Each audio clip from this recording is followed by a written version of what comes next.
요한복음 11장은 두 가지 이야기로 되어 있고요. 사실은 한 가지 이야기를 위해서 다 두 가지 이야기가 한 맥으로 되어져 있습니다.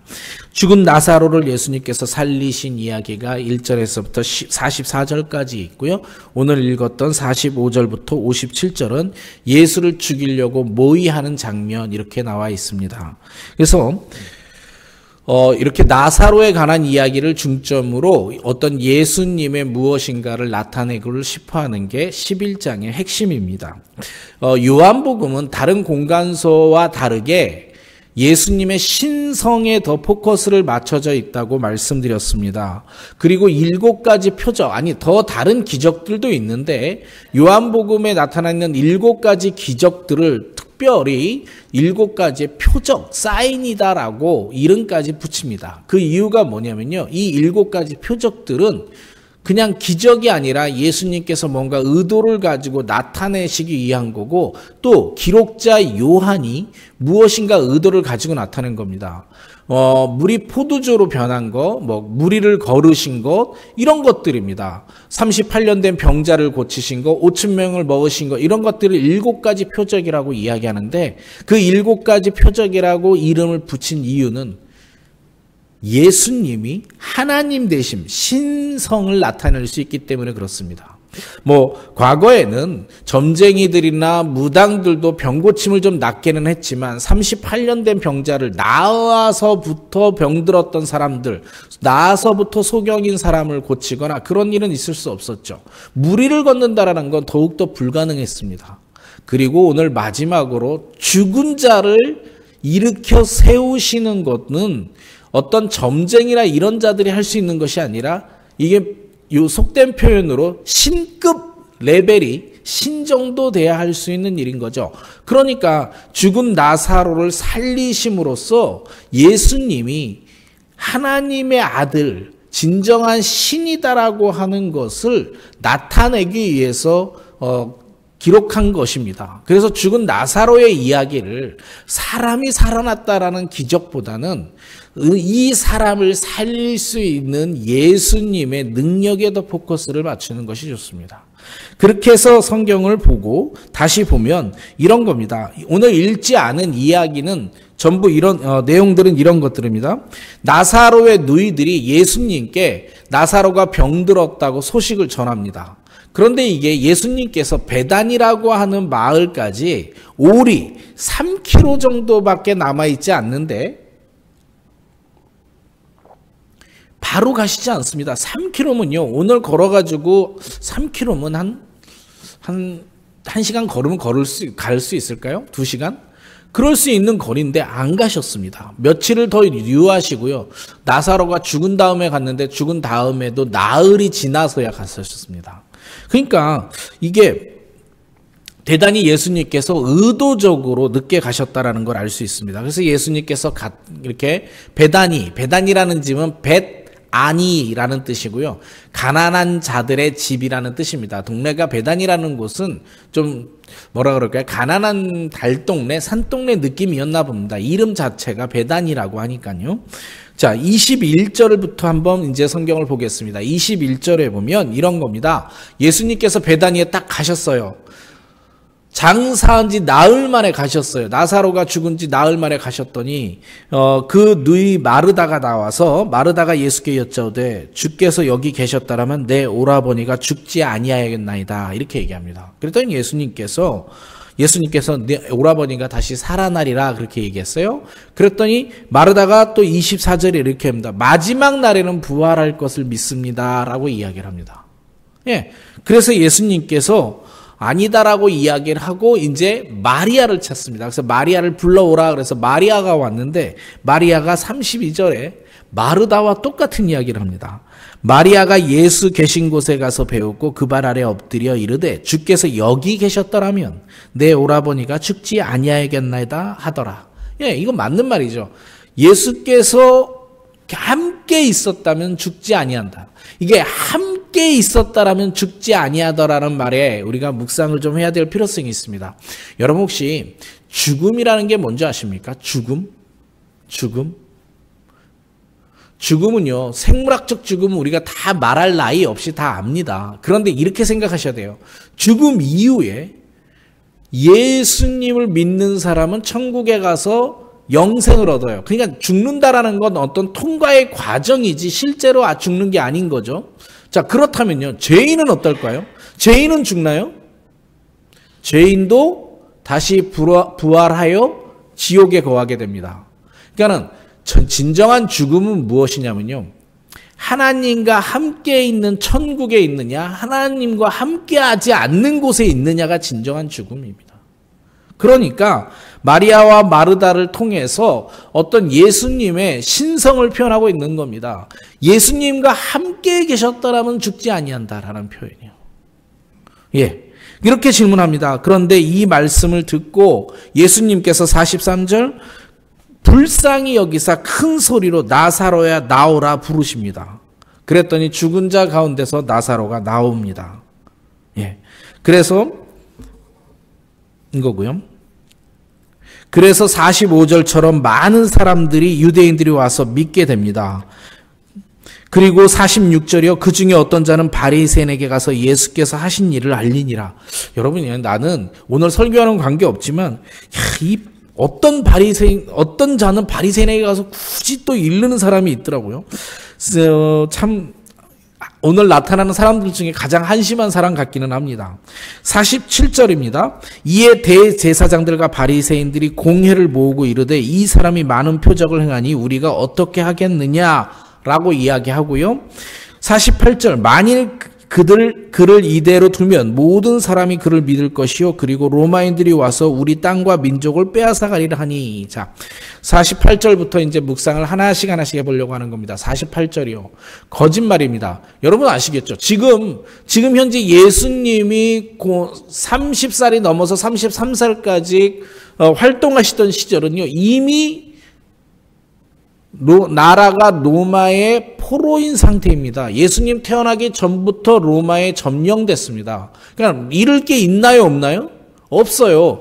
그런데 대제사장들과 바리새인들은 예수 때문에 나라를 뺏길 것이다 라고 이야기를 합니다. 이게 거짓말인 게 뭐냐면요, 첫째요, 대제사장들이라고 하는데 원래 대제사장은 한 명이어야 됩니다. 근데 대제사장들 이렇게 된 게요, 로마에 의해서 대제사장을 종신직을 못하게 했어요.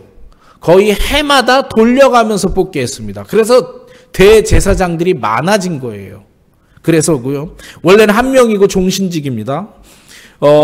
레위 지파 중에서 아론의 후손들만 했었는데 이때는 그냥 레위 지파 모두 중에 아무나 이렇게 골라서 하는 거였습니다. 그 다음에요, 48절에 우리 땅과 민족을 빼앗기는 건 이미 빼앗겼습니다. 그러니까 빼앗길 게 없는 거예요. 그런데 무엇을 빼앗기냐면 이런 겁니다. 로마가 너무 커가지고요, 점령지를 그 민족이 어느 정도 통치하도록 자치권을 인정했습니다. 그러니까 지금 현재 이 가나안 땅, 유대 땅은요, 히브리 사람들에 의해서 어느 정도 자치권이 있는 상태입니다. 그러니까 뺏길 게 나라와 민족이 아니라 뭐냐면 자치권인데, 그 자치권을 갖고 있는 사람들이 누구였냐면 대제사장들이었습니다. 그러니까 대제사장들이, 이 말은요, 진정한 의미는 이런 겁니다. 야, 예수를 가만 놔두면 로마가 우리가 그나마 갖고 있는 권력을 뺏어갈 거야, 그 말입니다. 아주 속이 얄팍한 거죠. 명분은 거대하게 나라와 민족을 얘기하고 있지만 속은 자신의 권력을 지키고자 하는 겁니다. 예.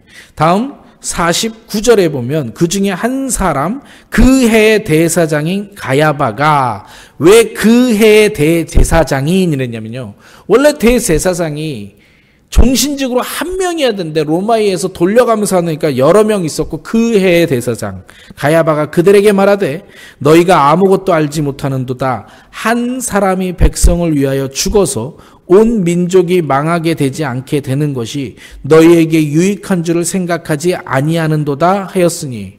예, 이 말은요, 멋지지 않습니까? 되게 좋은 말입니다. 뭐냐면 이런 거예요.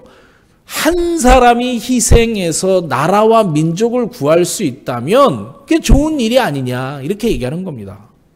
그런데 이건 정말 대제사장다운 말입니다. 여러분, 대제사장이 가리키는 의미가 뭘까요?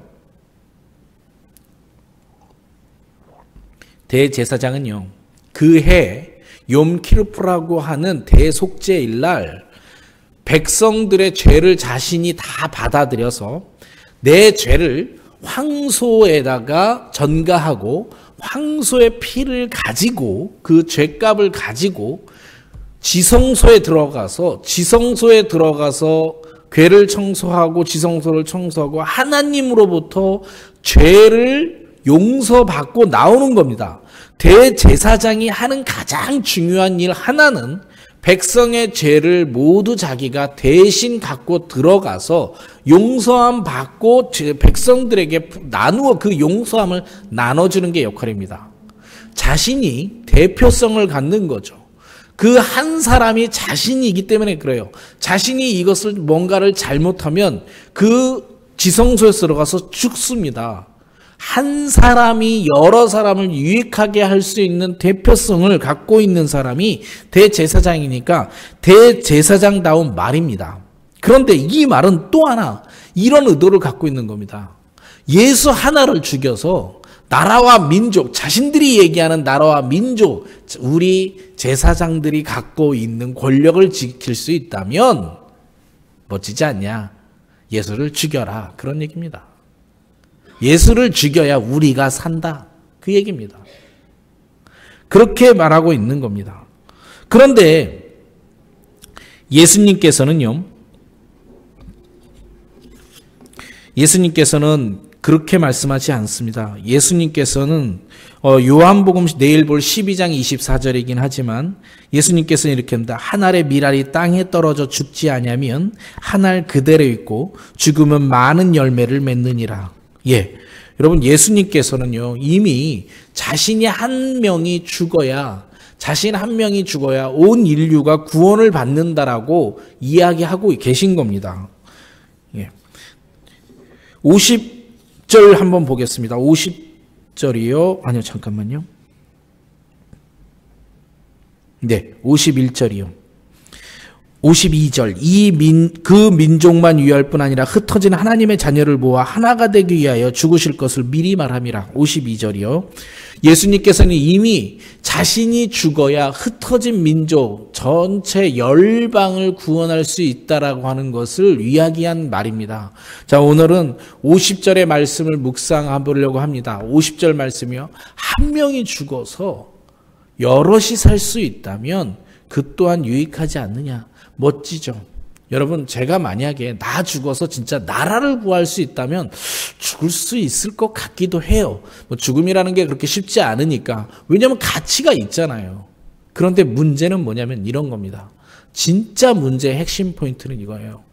같은 말을 대제사장은 이렇게 써먹습니다. 죄를 죽여 우리가 살자입니다. 예수님은 나를 죽여 많은 사람을 구원하고자 하는 겁니다. 같은 희생의 목적이 다르지요. 대제사장은요, 타인을 희생시켜서 우리가 살자라는 개념이에요. 예수님은 자신을 희생시켜서 인류를 구원하겠다라는 개념이고요.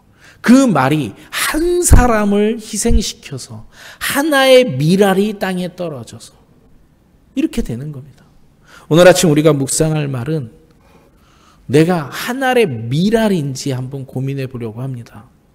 우리가 교회에서 봉사할 때도 마찬가지긴 합니다. 교회에서 봉사할 때도 내가 희생해서 봉사하는 것이 아니라 사실은 그래요. 저 사람이 뭘 해야 되는데 라고 그래야 옳다라고 주장하는 경우가 많습니다. 그런데 사실 예수님은 우리에게 가리키는 것은 그게 아니에요. 자신을 희생시켜서입니다. 자신을 희생시켜서 여러 사람에게 유익하게 만드는 것이 이 땅에서의 우리 크리스찬들이 예수님을 따라가는 방법이라고 말씀하고 계십니다. 오늘 아침에 묵상할 것은 이 말씀입니다. 내가 정말 첫째로는 예수를 따라가는 사람인가? 내가 나를 좀 희생시켜서 우리 모두 나와 내 주변, 내 가족, 내 형제 자매, 내 교회, 내가 속해 있는 사회 속에서 내가 나를 조금 희생시켜서 나를 양보하여 평화의 도시를 만들 것인지를 고민하는 난지, 예수를 따라가는 난지, 죄를 희생시켜 내가 살겠다고 노력하는 난지 고민해보는 아침이 되었으면 좋겠습니다. 그리고 다시 한번 예수님께서 자신을 희생시켜 우리에게 구원을 주신 것, 그리고 나와 함께 하자. 나와 내 옆에 있어라. 그래야 너희가 영생을 얻으리라. 이거죠. 대제사장들은 살아있는 예수를 죽이려고 노력하지만 예수님께서는 죽어가는 영혼을 살리시기 위해 노력한 것을 묵상하는 아침이 되었으면 좋겠습니다. 말씀을 놓고 기도하겠습니다. 하나님 아버지 감사드립니다. 오늘도 말씀을 들었습니다.